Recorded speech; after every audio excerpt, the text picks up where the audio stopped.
नमस्कार, आप सभी लोगों का स्वागत है हमारे आज के खास प्रोग्राम में। प्रिय दर्शकों, आज के इस वीडियो के माध्यम से हम लोग चर्चा करेंगे काम त्रिकोण के बारे में। काम त्रिकोण यानी 3, 7 और 11। 3, 7 और 11 ये जो भाव है इसको काम त्रिकोण के नाम से जाना जाता है। काम मतलब इच्छाएं। हमारी इच्छा है कि हमें एक सुंदर सा मकान लेना है। अब हमारी इच्छा पूरी होगी या नहीं होगी। हमारी इच्छा है कि अच्छा सुंदर सा घर हो, सुंदर सी पत्नी हो, परिवार सुंदर हो, अच्छी गाड़ी हो, घर में धन हो।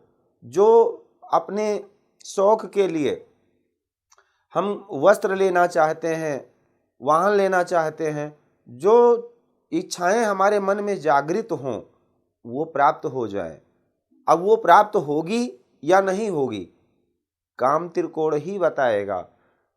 देखिए, आप सभी जानते हैं 4 पुरुषार्थ हैं, धर्म, अर्थ, काम और मोक्ष।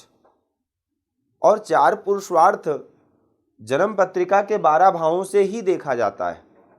चारों पुरुषार्थ में से आपका कौन सा पुरुषार्थ ज़्यादा मजबूत है? जो पुरुषार्थ आपका ज़्यादा मजबूत होगा, निश्चित है जीवन में उससे संबंधित आपको सुविधाएं प्राप्त होंगी। कैसे?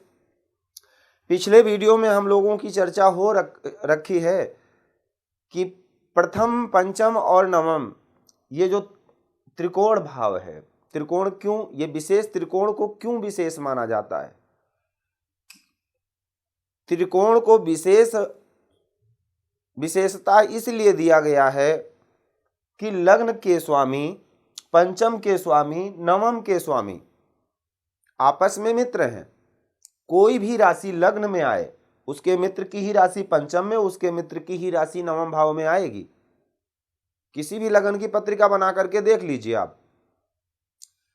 दूसरा कारण, कोई भी तत्व आपका लग्न में आए, जिस तत्व की राशि आपके लग्न में स्थित होगी उसी तत्व की राशि आपके पंचम और आपके नवम भाव में, तीनों त्रिकोण में स्थित होगी। 4 तत्व है राशियों में, ग्रहों में 5 तत्व है, लेकिन राशियों में 4 तत्व को लिया गया है। अग्नि तत्व, पृथ्वी तत्व, वायु तत्व और जल तत्व। अब अग्नि तत्व की राशि देखिए, हमने यहां पर काल पुरुष की पत्रिका बना रखी है। काल पुरुष पत्रिका से हम चारों पुरुषार्थ को समझ रहे हैं। कोई जरूरी नहीं है कि अग्नि तत्व की ही राशि में लगन में स्थित हो। पृथ्वी तत्व की भी हो सकती है, वायु तत्व की भी हो सकती है, जल तत्व की भी हो सकती है। अब मान लो धर्म त्रिकोण में अग्नि तत्व की राशि है। अग्नि तत्व क्या है? अग्रेसिव है, ऊर्जा है, शक्ति है। तो धर्म ज्ञान को प्रकाश बताया गया है। देखिए, पंचम भाव अगर धर्म त्रिकोण है तो यहां से संतान व प्रेम की बात क्यों होती है? प्रेम का जो विचार है वो पंचम भाव से किया जाता है। और काम त्रिकोण क्या है? अगर काम की देखो, अगर प्रेम को अगर काम से जोड़ा जाए कि प्रेम भी कामना है, तो काम की पूर्ति तो तीसरा, 7वां और 11वां सप्तम भाव से देखी जाती है। इसका जो तीनों त्रिकोण है यहां से देखा जाता है। तो प्रेम पंचम से क्यों? क्योंकि पंचम हमारा प्रारब्ध है, पूर्व जन्म का कनेक्शन जरूर होता है हमारे संतान से। हमको जितना हमको प्रोजेक्ट स्थित करना होगा उतनी ही मेमोरी हम खरीदते हैं। जितने हमारे पास मटेरियल होंगे भरने के लिए ड्राइव में, उतनी ही ज़्यादा पावर की हमको मेमोरी की ज़रूरत पड़ती है। बहुत अब दूसरे तरीके से हम आपको समझा रहे हैं। इसी प्रकार से परमात्मा को, इस इंसान को जितना देना होता है उसी प्रकार से उतनी ही मेमोरी यहाँ पर भरता है। ये पंचम भाव है जो ज्ञान को दर्शाता है। ज्ञान मतलब आपके अंदर जितनी क्षमता होगी, जितना ज्ञान होगा, जितना स्वविवेक होगा, उतना ही आपका भाग्य साथ देगा, उतना ही आप करेंगे, उतना ही प्राप्त होगा आपको। ये पुनर्जन्म है, पुनर्जन्म ही दर्शाएगा कि आपके पास ज्ञान कितना होगा। अब संतान अगर 5-6 बच्चे हो जाएं, पुत्र हो जाएं, तो स्वाभाविक सी बात है आप अपने आप में, कहते हैं ना, जहां पर जिसकी लाठी उसकी भैंस, जब अपने आप में शक्तिशाली आप बन जाएंगे पारिवारिक रूप से, तो कुछ भी असंभव नहीं है। यहां पर अगर देखा जाए तो पंचम भाव इसीलिए प्रारब्ध के लिए जाना जाता है, और प्रेम भी प्रारब्ध है। प्रारब्ध में कुछ ना कुछ कनेक्शन रहा होगा, वही हमको वापस मिलता है जीवन में। तो ये भाव यही दर्शाएगा, परमात्मा उतनी ही मेमोरी, उतना ही ज्ञान हमारे अंदर देता है जितना कि हमारा भाग्य साथ देने वाला होता है। जितनी क्षमता हमारे पास होगी उतना ही हम आगे सफलता को प्राप्त करेंगे। बहुत सुंदर विषय है। देखो, इस सूत्र को धर्म, अर्थ, काम और मोक्ष, इन चारों पुरुषार्थों को बड़ी गहराई से समझने का विषय है। और इसको अगर समझ लेंगे तो अगर आपका ज्योतिष में प्रेम है, निश्चित है बड़ी ही सरलता से आप जान जाएंगे कि आपकी पत्रिका में या आप कैसे फलादेश करेंगे। तो आज की जो चर्चा होगी वो काम त्रिकोण की होगी। काम यानी हमारी कामना, हम जो कामना करते हैं उसका फल हमको कैसा मिलेगा, या इन तीनों त्रिकोणों से हम मेहनत करते हैं, खूब मेहनत करते हैं अपनी कोई कामना। देखिए, हर व्यक्ति कोई ना कोई कामना लेकर के किसी भी कार्य को करता है। अगर धन कमा रहा है तो निश्चित है अपने परिवार की सुख सुविधाओं को देने के लिए कमा रहा है, अपने घर में खुशियों को बढ़ाने के लिए कमा रहा है, अपनी इच्छाओं को पूर्ति करने के लिए कमा रहा है, लाभ की अपेक्षा भी कर रहा है। तो जो भी हम कल्पना करते हैं या जो भी इच्छा जागृत करते हैं, इच्छाओं को लेकर के ही व्यक्ति घर से बाहर निकलता है कार्य के लिए, और वो इच्छा पूर्ति होगी या नहीं होगी। हम मेहनत करते हैं, उसका लाभ कम मिलता है। सप्तम भाव से अगर हम दैनिक आय की बात करते हैं, अपने दाम्पत्य जीवन की बात करते हैं, लाइफ पार्टनर की बात करते हैं, लाभ स्थान से अपने से बड़े भाई बहन की बात करते हैं, तो बड़े भाई बहन का लाभ मिलेगा कि नहीं मिलेगा, वो भी एकादश स्थान दर्शाएगा। कितना हमको, हमारी कामना पूर्ति में हमको कौन कितना सहयोग करने वाला है। तीसरा भाव बल के लिए जाना जाता है।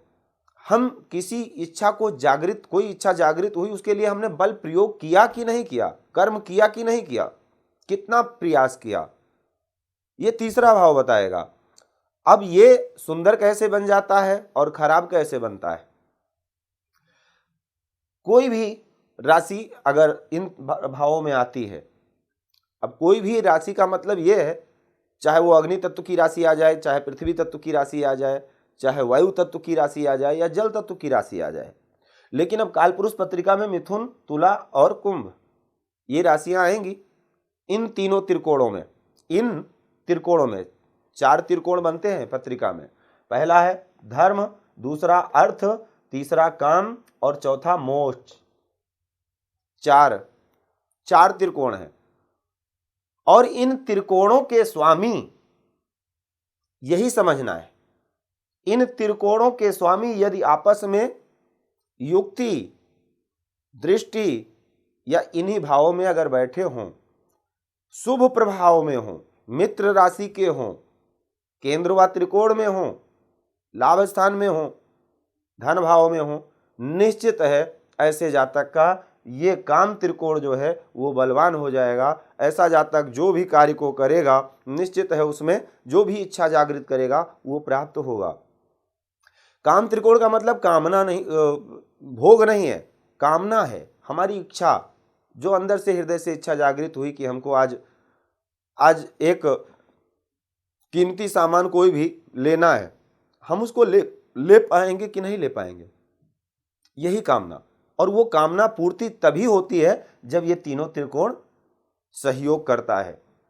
इसमें अधिक से अधिक ग्रह, अब एक दूसरा सूत्र और भी है, इसको नोट कर लीजिए। अगर जन्म पत्रिका में ज्यादा से ज्यादा ग्रह काम त्रिकोण में स्थित होंगे तो निश्चित है आप समझ जाइए कि आपका काम त्रिकोण मजबूत है, आप कम मेहनत करेंगे, अच्छा लाभ मिलेगा आपको, आप अपेक्षा से अधिक लाभ प्राप्त करेंगे जीवन में।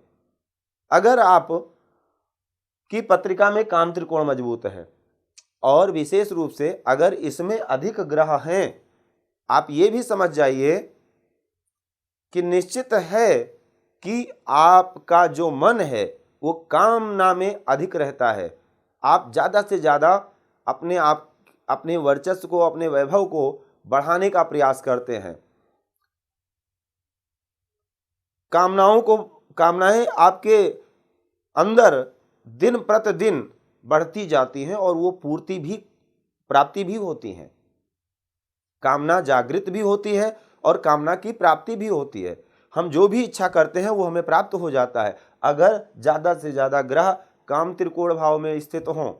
तो ये सूत्र है, काम त्रिकोण अगर अच्छा है तो निश्चित है आपका यश अच्छा होगा, आपकी कीर्ति अच्छी होगी, यशस्वी होंगे, आप विख्यात होंगे, नाम होगा आपका, और मजबूत होंगे, पावरफुल होंगे। दैनिक आय आपका अच्छा होगा, आपको दैनिक आय में उत्तरोत्तर वृद्धि होती रहेगी। जीवन साथी आपके अनुकूल मिलेगा, जीवन साथी यानी दाम्पत्य जीवन आपका अच्छा रहेगा और लाभ अपेक्षित मिलता रहेगा। श्रेष्ठ जनों से भी लाभ मिलेगा, आपसे जो बड़े हैं उनसे भी लाभ मिलेगा, आपके जो अधिकारी हैं उनसे भी लाभ मिलेगा, और जो भी कर्म करेंगे उसका भी अच्छा लाभ मिलेगा। आपका धन रुक नहीं सकता कहीं पर भी। कई बार अपना ही धन खुद को नहीं प्राप्त होता है, रुक जाता है।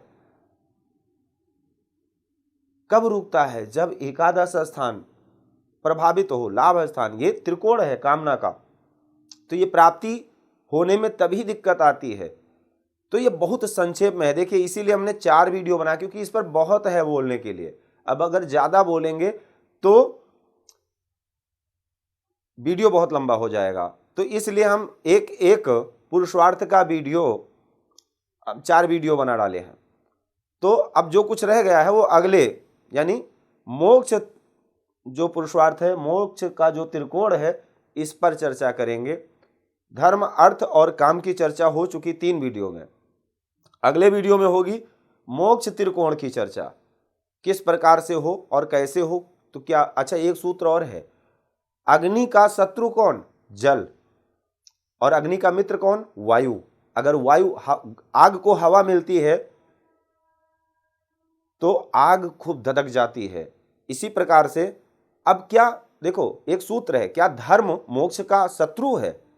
अगर ये धर्म त्रिकोण है, पहला, पांचवा और नौवां, जहां पर अग्नि तत्व की राशियां आती हैं, अग्नि त्रिकोण भाव भी कहा जाता है। त्रिकोण स्थान लक्ष्मी स्थान माना जाता है। लक्ष्मी स्थान क्यों? क्योंकि यह त्रिकोण आपका ज्ञान है, स्वविवेक है, अंतर्मन है, आपके अंदर क्षमता कितनी है, यहां से सर की बात होती है, पूरे शरीर की भी बात होती है, प्लस सर की बात होती है।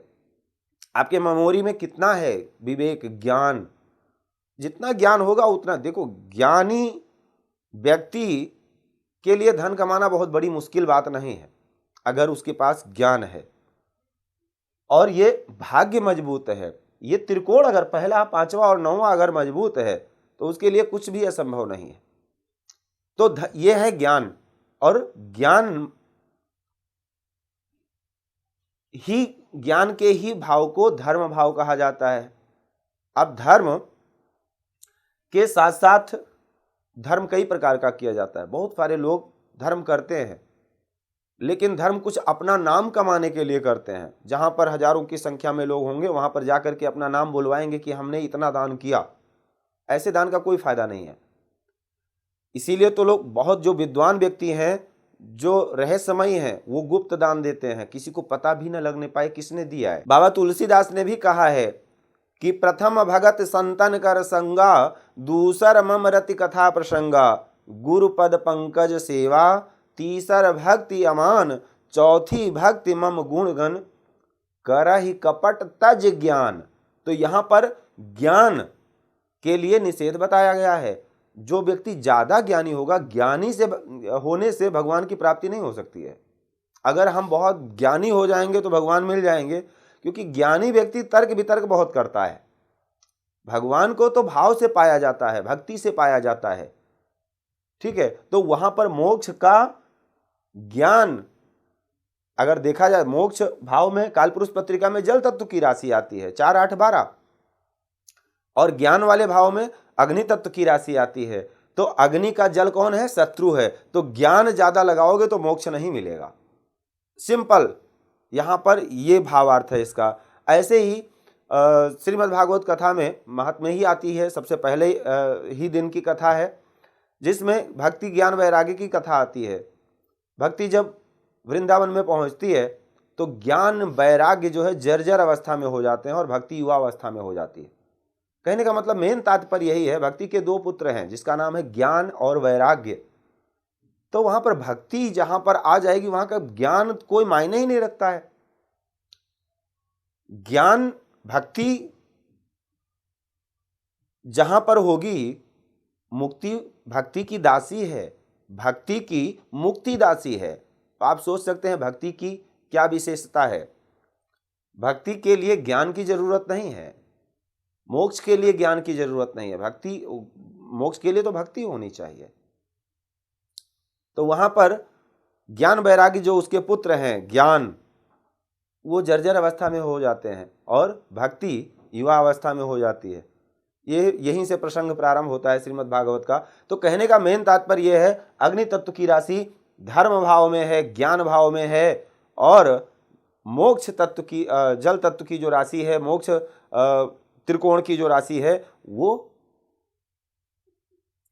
जल तत्व की जो राशि है वो मोक्ष त्रिकोण में है। तो अग्नि और जल का इसीलिए आपस में बैर है, दुश्मनी है। मैं पहले ही बोल रखा हूं कि ये बहुत बेसिक नहीं है, बहुत गूढ़ विषय है, जो कि 4 पुरुषार्थों में आपको 12 भावों को समझना है। अब मैं एक एक भाव तो बता रहा हूं आपको कि अग्नि तत्व की राशि आ गई लगन में। अब पृथ्वी तत्व की अगर आई तो क्या होगा, इसका भी आपको ज्ञान मिलेगा अगर आगे वीडियो में। वीडियो बहुत बड़ा हो जाएगा।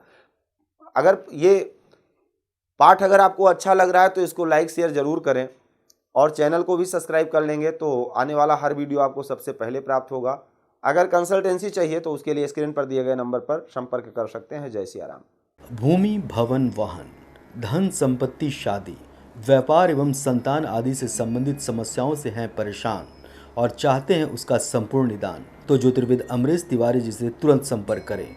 हमारे संपर्क सूत्र हैं 9718504998। हमारे यहाँ वैदिक ब्राह्मणों के द्वारा सभी प्रकार के पूजा पाठ, कर्मकांड, यज्ञ अनुष्ठान, विवाह, गृह कलेश, काल सर्पदोष व नवग्रहों की पूजा आदि कराई जाती है। हमारे यहाँ सभी प्रकार के यंत्र, राशि रत्न, कवच, जन्मपत्री एवं रुद्राक्ष सिद्ध किए जाते हैं।